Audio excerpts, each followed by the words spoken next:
Najboljši podjetnik v kmetijstvu je Janez Janko Kodila z blagovno znamko Diši po Prekmurju. Janez Janko Kodila iz Markišavcev je najbolj znan po gurme mesninah Kodila, ki so njegov glavni posel. Iz strasti pa vzporedno razvija regijsko kulinarično znamko Diši po Prekmurju, ki poleg prekmurske šunke in gibanice obsega še druga značilna živila z 10 kmetij v regiji. Regijska blagovna znamka je pomembna za proizvajalce, se pravi, če nas je več dobrih iz regije, imamo tudi vsi več od tega.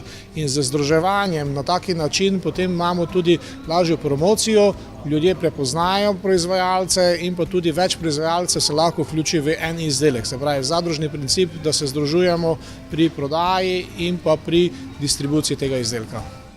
Od ideje o regijski kulinarični blagovni znamki do njene prepoznavnosti in zadovoljive prodaje je bila dolga pot.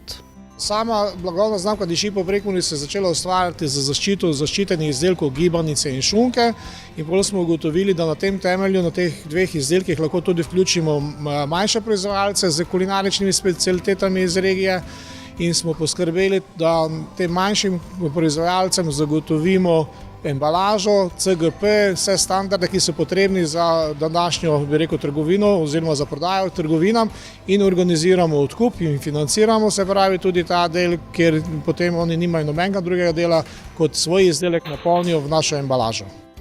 Janez Janko Kodila je z blagovno znamko Diši po Prekmurju dobrote iz te regije pripeljal do večjega kroga kupcev, kot bi ga osvojil vsak proizvajalec sam.